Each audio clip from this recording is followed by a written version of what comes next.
Good morning. ഇന്നലെ രാത്രിയാണെങ്കിൽ ഒരുപാട് ലേറ്റായി ഉറങ്ങിയപ്പോൾ എന്തായാലും ഇന്നത്തെ ദിവസം embracing A new day with gratitude. അത്ഭുതങ്ങൾ സംഭവിക്കട്ടെ.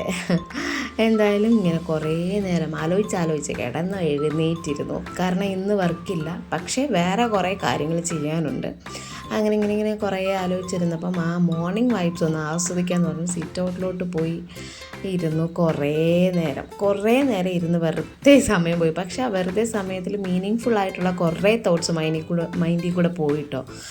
അങ്ങനെ ആലോചിച്ചുകൊണ്ടിരുന്നപ്പോഴാണ് നമ്മുടെ പൂച്ചക്കുട്ടികൾ, അതേപോലെ തന്നെ അപ്പുറത്തെ വീട്ടിൽ അമ്പലത്തിൽ പോകാനായിട്ട് പൂ പറിക്കുന്ന ചേച്ചി, അങ്ങനെ കുറേ നല്ല വൈബ്സ്, നമ്മൾ മോർണിംഗിൽ നമ്മുടെ മൈൻഡിൽ കൂടെ പോകുന്ന തോട്ട്ഫുള്ളായിട്ടുള്ള മീനിങ് ഫുള്ളായിട്ടുള്ള തോട്ട്സാണ് നമ്മുടെ അന്നത്തെ ഡേ കൊണ്ടുപോകുന്നത് അല്ലേ.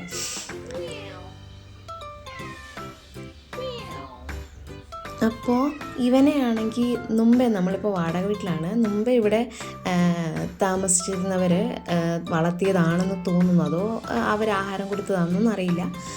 ഇദ്ദേഹം എപ്പോഴും ഇവിടെ വരും, വീട്ടിൽ കയറില്ല. കുറേ നേരം ഇങ്ങനെ സിറ്റൗട്ടിൻ്റെ അവിടെയൊക്കെ ഇങ്ങനെ കറങ്ങി നിന്നിട്ട് അദ്ദേഹം അങ്ങ് പൊക്കോളും. അദ്ദേഹം അങ്ങ് പോയി റൂട്ട് പിടിച്ചപ്പോഴത്തേക്ക് അടുത്ത ആൾ ഫാളിനായി. ഇയാൾ ഇങ്ങോട്ട് പോലും കയറില്ല, ഇങ്ങനെ നിൽക്കും. പിന്നെ ഇങ്ങനെ രാവിലെ ഇന്നലെ മഴയുണ്ടായിരുന്നു, മഴയത്ത് മഴ കഴിഞ്ഞിട്ടുള്ള സന്തോഷത്തിൽ നിൽക്കുന്ന പൂക്കളും ഒക്കെ ആയിട്ട് നല്ലൊരു മോർണിംഗ്. അപ്പോൾ എല്ലാവർക്കും ഒരു ഹാപ്പി ഡേ ആവട്ടെ. എല്ലാവരുടെ ആഗ്രഹങ്ങളും ഇന്നത്തേക്ക് വെച്ചേക്കുന്ന ആഗ്രഹങ്ങളും ചെയ്യാൻ ഉദ്ദേശിക്കുന്ന കാര്യങ്ങളെല്ലാം നല്ല എനർജിയോടെ പോയി ചെയ്താട്ടെ. അപ്പോൾ ഞാൻ ചെയ്യാൻ ഉദ്ദേശിക്കുന്ന കാര്യങ്ങളൊക്കെ ഞാനും പോയി ചെയ്യട്ടെ. അപ്പോൾ അത്രയേ ഉള്ളൂ. ടാറ്റാ.